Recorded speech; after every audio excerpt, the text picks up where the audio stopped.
അപ്പോൾ ഇന്നത്തെ നമ്മുടെ സ്പെഷ്യൽ കൂന്തൽ കറിയാണ്. അതിനായിട്ടൊരു പാൻ വെച്ച് എണ്ണ ഒഴിച്ചു കൊടുക്കുക.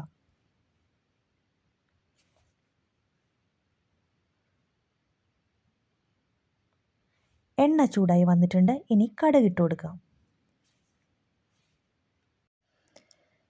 കടുകൊക്കെ പൊട്ടിക്കഴിഞ്ഞു. ഇനി നമുക്ക് ചെറിയ ഉള്ളി ചേർത്ത് കൊടുക്കാം.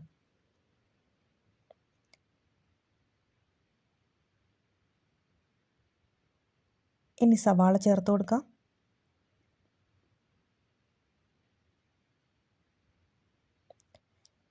വെളുത്തുള്ളി ചേർത്ത് കൊടുക്കാം.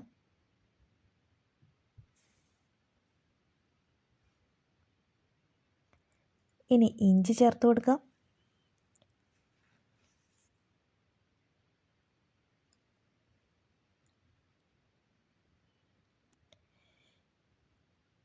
ഇനി ഇതെല്ലാം കൂടി നമുക്കൊന്ന് വഴറ്റിയെടുക്കാം.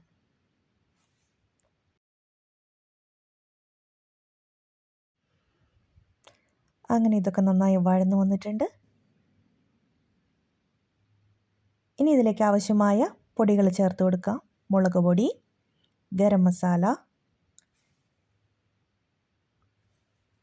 മല്ലിപ്പൊടി,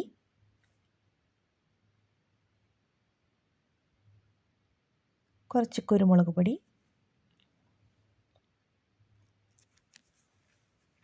മഞ്ഞൾപ്പൊടി. അങ്ങനെ പൊടികളൊക്കെ നന്നായി ഇളക്കി അതിൻ്റെ പച്ചമണം മാറുന്നത് വരെ ഇളക്കുക. അതിനുശേഷം നമുക്ക് തക്കാളിയുടെ പേസ്റ്റ് ചേർത്ത് കൊടുക്കാം.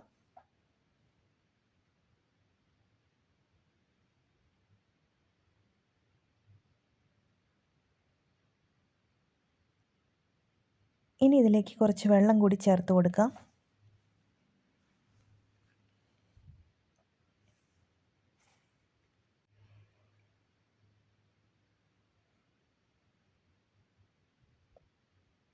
അങ്ങനെ ഇതിൻ്റെ ഗ്രേവി എല്ലാം നന്നായി തിളച്ച് വന്നിട്ടുണ്ട്. ഇതിലേക്ക് നമുക്ക് കഴുകി വൃത്തിയാക്കി അരിഞ്ഞു വെച്ച കൂന്തൽ ചേർത്ത് കൊടുക്കാം.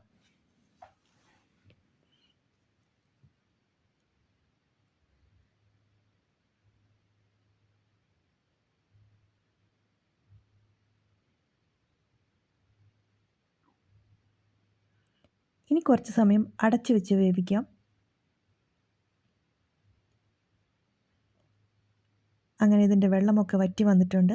അങ്ങനെ ടേസ്റ്റിയായി നമ്മുടെ കൂന്തൽ കറി ഇവിടെ റെഡി ആയിട്ടുണ്ട്.